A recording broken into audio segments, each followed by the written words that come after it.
ನೋಡೋಣ, ಇದು ಸಗಣಿ. ಇದನ್ನು ಸಿಟಿ ಕಡೆಗೆಲ್ಲ ಮುಟ್ಟಿದ್ರೆ ಚೀತು ಕಕ್ಕ ಅನ್ನೋ ಥರ ಮಾತಾಡ್ತಾರೆ. ಅಂದರೆ ಇದರಲ್ಲಿ ಎಷ್ಟು ಔಷಧಿ ಗುಣಗಳಿದ್ದಾವೆ, ಇದು ಎಷ್ಟು ಇದರಲ್ಲಿ ಮೌಲ್ಯ ಇದೆ ಅನ್ನೋದೇ ನಮ್ಮ ಜನರಿಗೆ, ಅಂದರೆ ಹಳ್ಳಿ ಜನರನ್ನ ಬಿಟ್ಟು ಸಿಟಿ ಜನರಿಗೆ ಎಷ್ಟು ಮಕ್ಕಳಿಗಾಗಲಿ ಗೊತ್ತೇ ಇಲ್ಲ ಇದು, ಆಯಿತಾ. ಇದನ್ನು ಇಟ್ಕೊಂಡು ಇದು ಎಷ್ಟು ಉಪಯೋಗ ಬರ್ತೈತೆ. ಈಗ ಇದು ಮುಟ್ಟೋದ್ರಿಂದ ಔಷಧಿ ಗುಣಗಳಿದ್ದಾವೆ. ಇದು ಬೆರಣಿಯಿಂದ ವಿಭೂತಿ ಮಾಡ್ತಾರೆ. ಎಷ್ಟೆಲ್ಲ ಅನುಕೂಲ ಇದೆ, ಗೊಬ್ಬರ ಆಗುತ್ತೆ.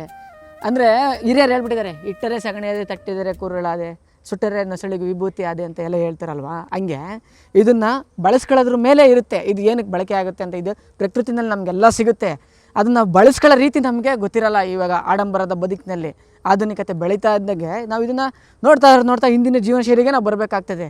ಹಾಗಾಗಿ ಇದನ್ನೆಲ್ಲ ನಾವು ಕಾಪಾಡ್ಕೊಂಡು ಹೋಗಬೇಕು ಅನ್ನೋದೇ ನಮ್ಮದು ಪ್ರಾಕ್ಟೀಸ್ ಅಣ್ಣ. ಹಳ್ಳಿನಲ್ಲಿ ಇದೆಲ್ಲ ಸಿಗುತ್ತೆ.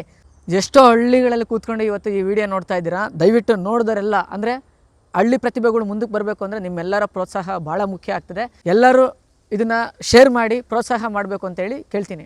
ನಾನು ಯಾರು ಅಂತಂದರೆ, ಈಗ ಆಲ್ರೆಡಿ ನಮ್ಮ ಪರಿಸರದ ಚಿತ್ರಣವನ್ನು ನೀವು ನೋಡಿದ್ರಿ. ಆದರೆ ನಾನು ಒಬ್ಬ ಜನಪದ ಕಲಾವಿದ, ಒಬ್ಬ ಬುಡಕಟ್ಟು ಹಾಡುಗಾರನಾಗಿ ಇದ್ದೀನಿ. ಈಗ ನನ್ನ ಬಗ್ಗೆ ನೀವು ನೋಡೋದಾದರೆ ಗೂಗಲಲ್ಲಿ ಅಥವಾ ಯೂಟ್ಯೂಬಲ್ಲಿ ಮೋಹನ್ ಕುಮಾರ್ ಅಂತ ಹೊಡೆದ್ರೆ ನಂದು ಚಾನಲ್ ಓಪನ್ ಆಗುತ್ತೆ, ನೀವು ನೋಡ್ಬೋದು. ಈಗ ಆಲ್ರೆಡಿ ನಾನು ಕೂಡ 1-2-3 ಸಿನಿಮಾದಲ್ಲಿ ಆಡಿದ್ದೀನಿ. ವೇದ ಸಿನಿಮಾದಲ್ಲಿ ಜುಂಜಪ್ಪ ಹಾಡನ್ನು ಆಡಿದ್ದೀನಿ, ಅದೆಲ್ಲರೂ ಕೂಡ ಪ್ರೋತ್ಸಾಹಕ್ಕೆ ಮೆಚ್ಚುಗೆ ಪಾತ್ರ ಆಗಿದೆ.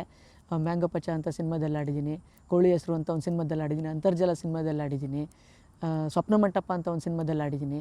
ಹಲವಾರು, ಅಂದರೆ ಸಣ್ಣ ಸಣ್ಣ ಸಿನಿಮಾ ಇರ್ಬೋದು, ದೊಡ್ಡ ಸಿನಿಮಾ ಇರ್ಬೋದು, ಹಾಡಿದ್ದೀನಿ. ಮತ್ತು ನಾನು ಸಾವಿರಾರು ಹಾಡುಗಳನ್ನು ಹಾಡ್ತೀನಿ. ಈಗ ನನ್ನ ಬಗ್ಗೆನೇ ಒಂದು ಸಿನಿಮಾವನ್ನು ಮಾಡಿದ್ದಾರೆ ವಾಸು ದೀಕ್ಷಿತ್ ಸರ್ ಅವರು. ನಂದು ಅಂದರೆ ನನ್ನ ಜೀವನ ಸಂಸ್ಕೃತಿಯನ್ನು ಆಧರಿಸಿ ಗೂಗಲಲ್ಲಿ ನೀವು ಟಗರು ಅಂತ, ಮೋಹನ್ ಕುಮಾರ್ ಟಗರು ಅಂತ ಹೊಡೆದ್ರೆ ಬರುತ್ತೆ. ಹಲವಾರು ಪ್ರಾಜೆಕ್ಟ್ಗಳು ನನ್ನ ಮೇಲೆ ಮಾಡಿದ್ದಾರೆ.